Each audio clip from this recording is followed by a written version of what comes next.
Dear students, today we are going to study some of the writings of a famous scientist, Albert Einstein. During various occasions, Einstein had spoken and written, and these have been collected in a volume called Ideas and Opinions. We have completed Einstein's writing on the world as I see it, and we have also completed his opinions on freedom. We saw that Einstein has very progressive ideas on general topics. He encourages intellectual freedom. He talks about the aim of existence and also about various political systems. Today we are going to talk about Einstein's Society and Personality. As the title itself suggests, there are two different ideas in this part. Society, Einstein speaks about groups of human beings, groups of people, and personality. He also speaks about exceptional individuals. The gist of this entire essay is that society is dependent on exceptional individuals, but exceptional individuals are also shaped by society. This essay begins with the words of Einstein that society and individuals have a dependent relationship. He says that this relationship of mutual dependence can be seen in the three basic necessities of life: food, clothing, and shelter. The example he gives is like this. He says that the food which we eat is not manufactured by us. It has to be grown by the farmer. The clothes we wear are not made by us. They have to be made by somebody else. And the houses we live in are not built by us. Somebody builds the houses and we live in them. So there is dependence on others. Human beings are called as social animals because they live in a society. They cannot live alone. He says not only our external requirements like food, clothing, and shelter, but even our thoughts and beliefs are given to us by others. We learn our thoughts and beliefs when we talk to others, when we get educated, etc. And these are communicated to us through language. But language also is not invented by us. Einstein says that even for language, we are dependent on others. An individual is great, according to him, because he belongs to a group of people whom we call as the human society. Society supports an individual from life to death in all aspects: physical, intellectual, and spiritual. He says, therefore, we judge a person by his social skills. A person who is concerned about society, who works for the welfare of society, who thinks about social good, such a person is considered as virtuous. A person who has no social concern, a person who does not contribute anything to society, who is indifferent, such a person is considered to be bad. Einstein, of course, says that this is not a very good way of judging a person, because our social concern is important. Equally important is the need of exceptional individuals to society. He says society cannot progress unless there are some exceptional individuals. All great social achievements were the contributions of great people. They were not the contributions of society as a group. He gives three examples here. He says, fire was discovered by a person. The growing of crops as food was also discovered by an individual. Similarly, the steam engine was discovered by an individual. Therefore, for all important steps which society has taken, the exceptional individual has played an important part. Einstein expresses this by saying that society nurtures an individual, but it is this individual who in turn is responsible for the evolution of society.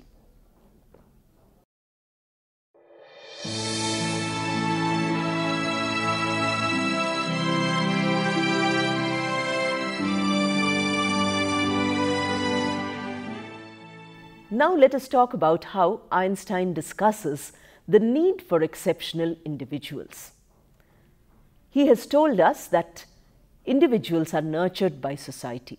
Now he says that exceptional individuals are those people who are capable of thinking, because they are capable of generating ideas. Ideas have great power in society.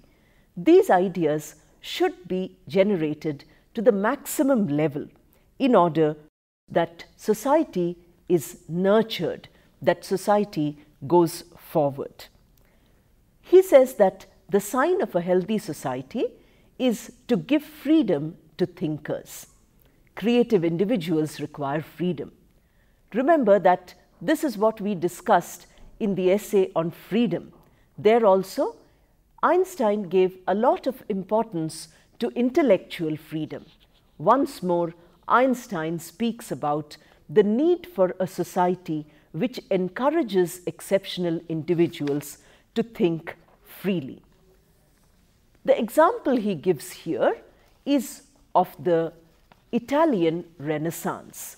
He says that the dark Middle Ages, the medieval times, came to an end because exceptional individuals brought in the reawakening of the Italian Renaissance. He says that the continuity of civilization from Greece to Europe to America is the result of this great Renaissance or reawakening. Therefore, it is very important for us to encourage exceptional thinkers. Now, before I continue, I would like you to give some examples of exceptional thinkers who have benefited society. Gopi, can you tell me the name of one such person? Alexander Graham Bell has invented the telephone. Of course, today, life seems to be impossible without a telephone. That is good. Now, Deepika, can you give an example? Valmiki wrote the Ramayana, and our culture is based on this great epic. Buddha, Christ and Muhammad have preached many marvelous religious tenets which changed the lives of people and have given rise to new religions.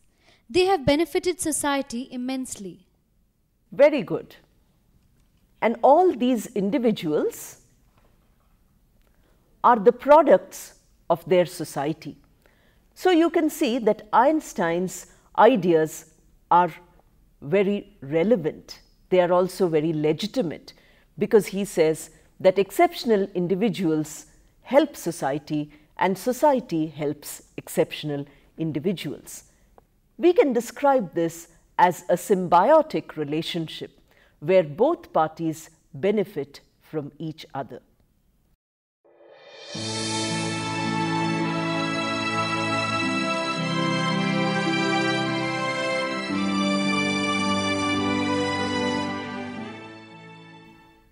Now, Einstein continues to talk about the mutual dependence of society and the individual.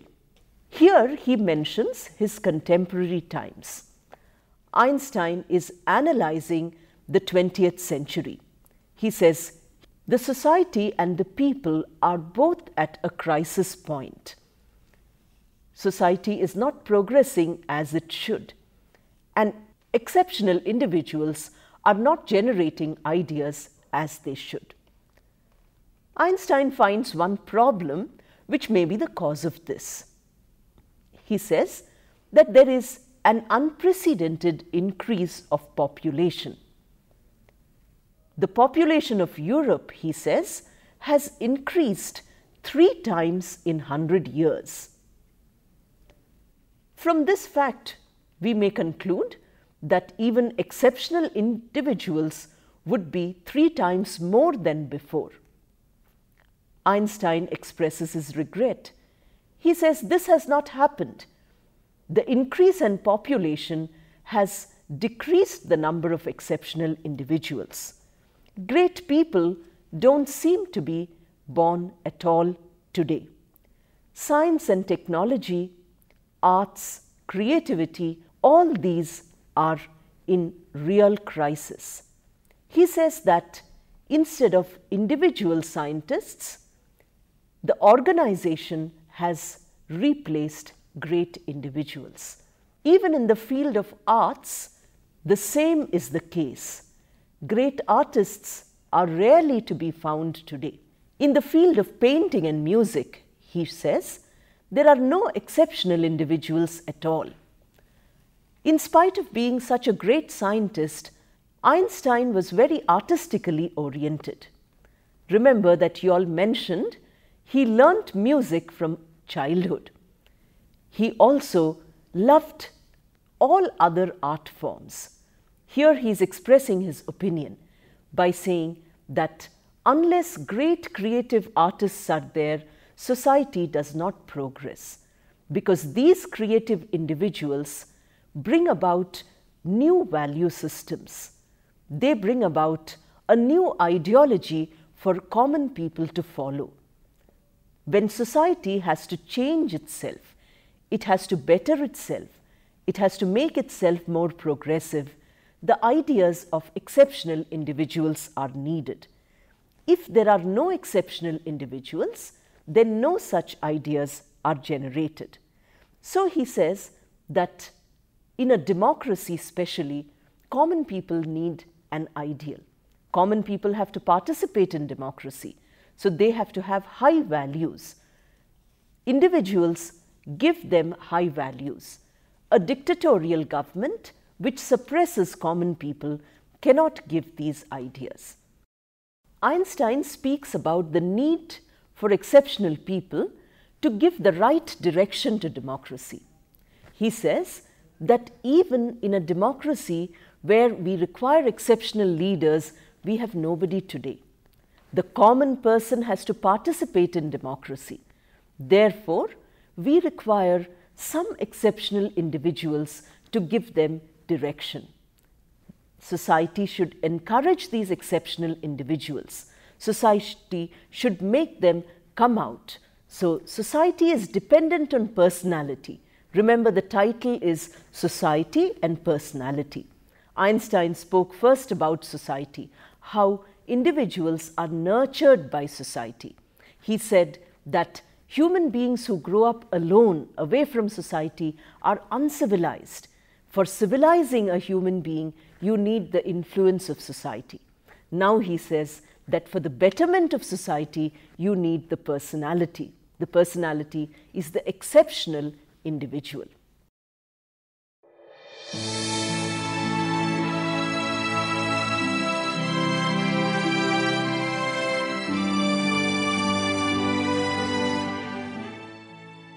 Now, Einstein moves on in the next part of the essay to the future of humanity. He says that self-respect and willingness to give up the ego, these are requirements of a good personality. Remember, today we are talking about personality development. See how wonderfully progressive are the ideas of Einstein, which at a time when nobody was speaking about personality development. Einstein is mentioning these ideas. He says that people who are like machines, people who do not think, people who are mindless, such people are useless for a society. Therefore, for the future of humanity, we require people who can think. We require people who can think about important issues and give their ideas.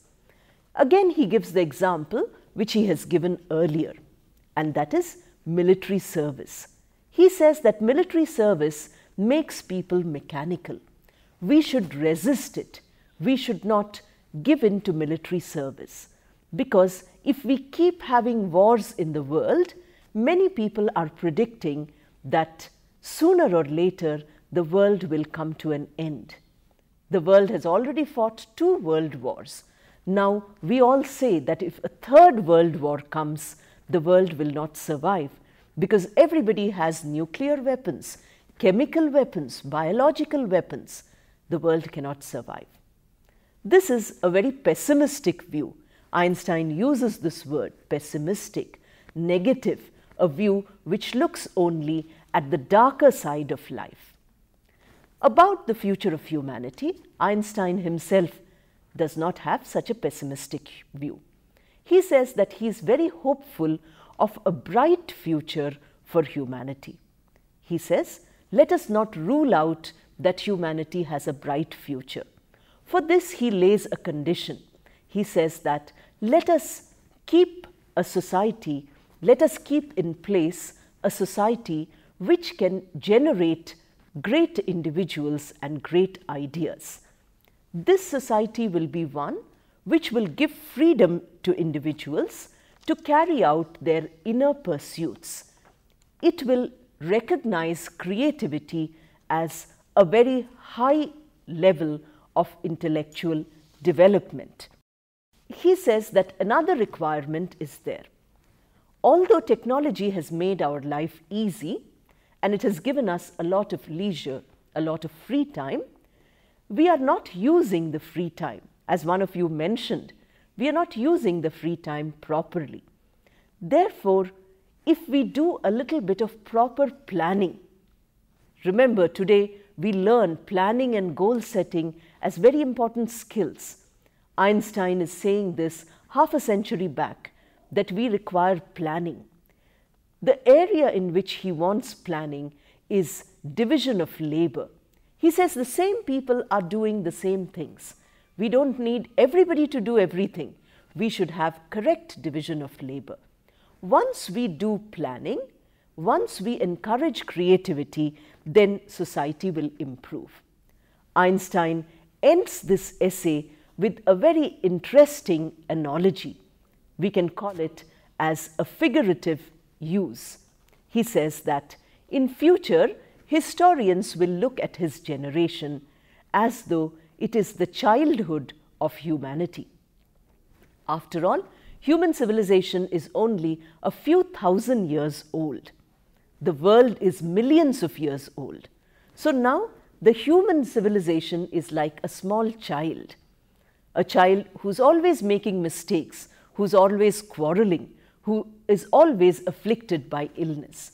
So Einstein says, in future, maybe 1 million years later, historians will look at the world and they will say that during the 20th century, there were so many problems in society because these were the small illnesses which come to a child inevitably. But this does not mean that society will come to an end. This does not mean that human civilization will become extinct.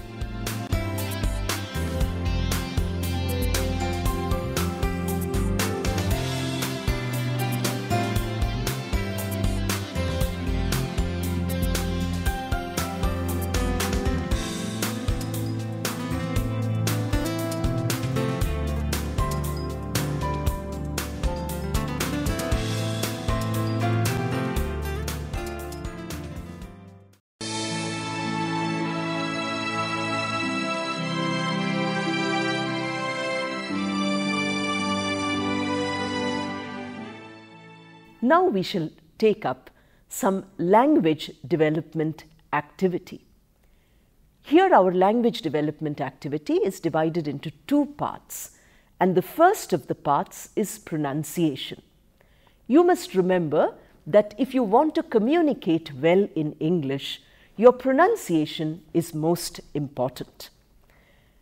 Based on the lessons we have done on Einstein, remember that by using that language, we can improve our pronunciation.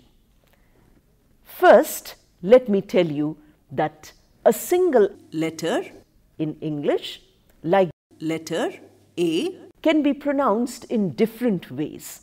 First, I will give you the pronunciation of the letter A in different ways in the words taken from this essay. Look at the word attitude.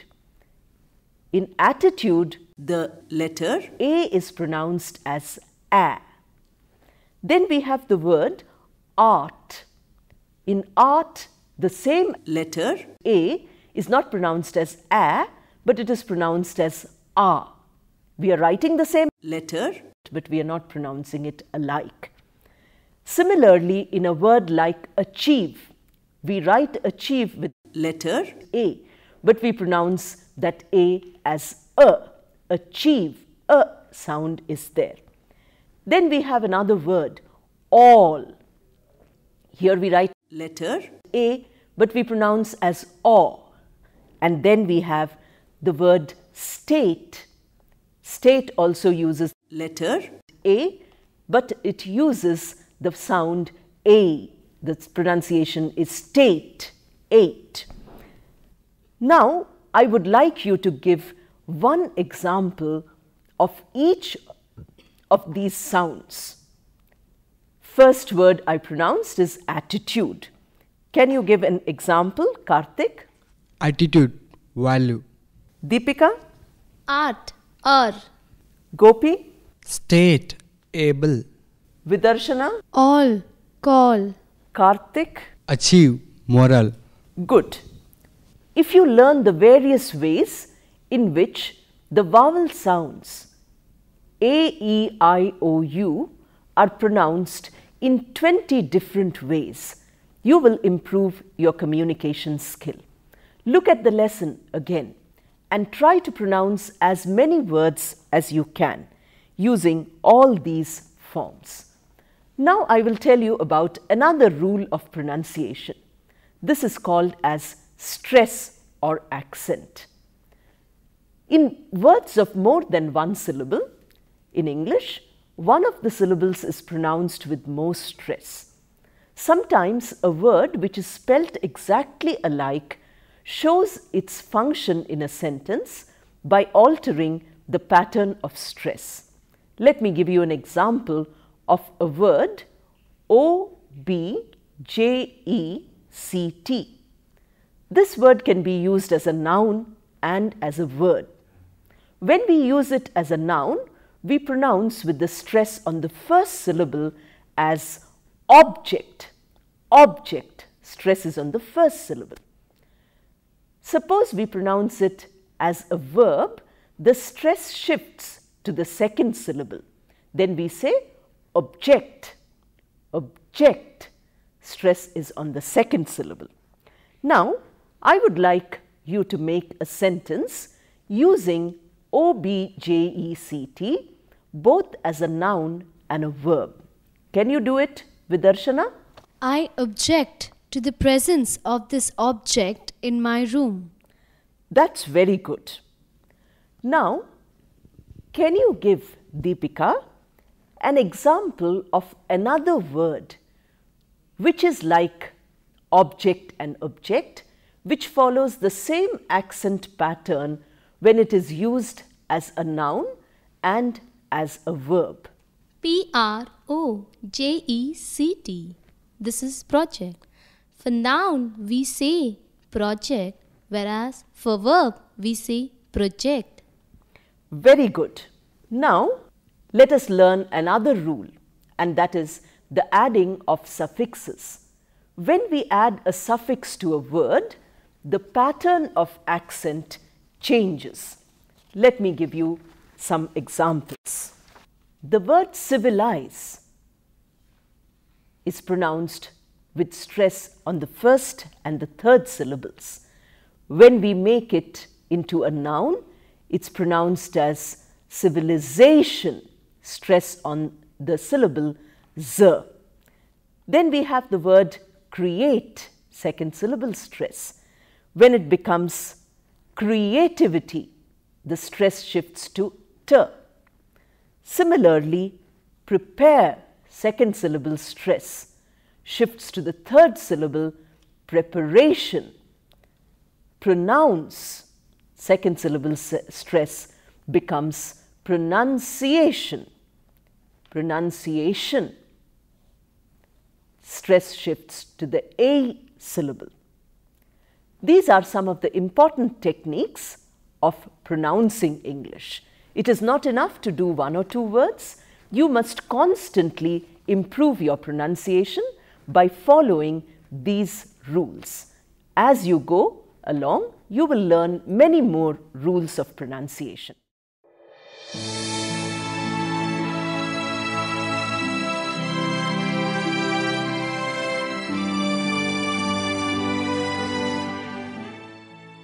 Now, before we end this lesson, we are going to do one more exercise of language development.